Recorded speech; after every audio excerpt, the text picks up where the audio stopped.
सन्माननीय जरांगे पाटील साहेबांच्या आव्हानानुसार महाराष्ट्रातला सगळाच मराठा समाज एकत्र होत असताना सोलापूर शहरामधला जो कार्यरत होत असलेला सकल मराठा सोलापूर या नावानं कार्यरत असणारी एक संघटना होती आणि मराठा क्रांती मोर्चा या नावानं कार्यरत असलेली संघटना होती.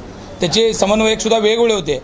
पण जरांगे पाटलांच्या आव्हानानुसार असं ठरवलं की समाज एकीकडे एकत्र येत असताना आपण सुद्धा हे सगळे मतभेद विसरून कुठेतरी जरांगे पाटलांच्या पाठीमागं सक्षम पद्धतीने उभं राहिलं पाहिजे. या भूमिकेनं आम्ही सगळेजण मिळून येणाऱ्या काळामध्ये एकत्रित येऊन काम करायचं ठरवलेलं आहे.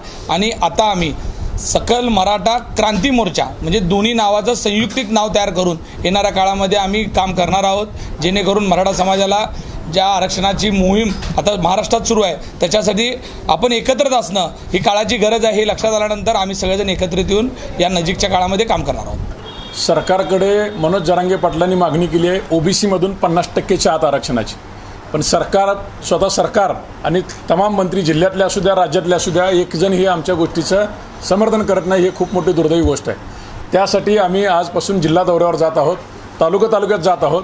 50% आतून ओबीसीमधून आरक्षण या आमच्या प्रमुख मागणीला 60 लाख पुरावे सापडलेत तरीही आमचे दाखले देण्यामध्ये दिरंगाई होत आहे. आम्ही आरक्षणामध्ये ऑलरेडी आलेलो आहोत. आमचं आरक्षण देवही रोखू शकत नाही अशी आमची भूमिका आहे. आमचं म्हणणं एवढं आहे, आम्हाला ओबीसी आरक्षण मिळालं पाहिजे, 50% आतून मिळालं पाहिजे. आमचे सगळे मनभेद आम्ही दूर करून मनोज जरांगे पाटील या नेतृत्वाखाली एकमुखी 20 जानेवारीला सोलापूरला ते अंतरवाली सराटीतून निघतील. आम्ही सोलापूरतून निघून पुण्यात एकत्रितरित्या मुंबईच्या दिशेने आमचा लाँग मार्च असणार आहे. आणि त्या लाँग मार्चमध्ये सोलापूर जिल्ह्याची 5 लाख लोकसंख्या म्हणजे घरटी एक माणूस बाहेर काढून या आंदोलनाला खूप मोठ्या प्रमाणात प्रचार आणि प्रसार प्रबोधन करण्यासाठी आजपासून आम्ही तालुक्यात बैठका चालू करत आहोत.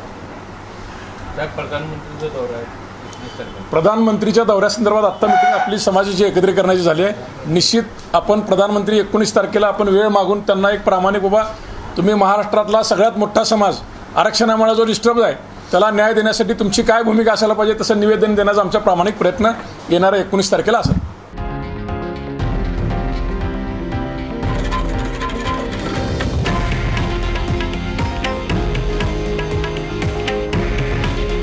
हे आहे देशातील नंबर 1 न्यूज नेटवर्क आणि आपण पाहत आहात TV9 मराठी.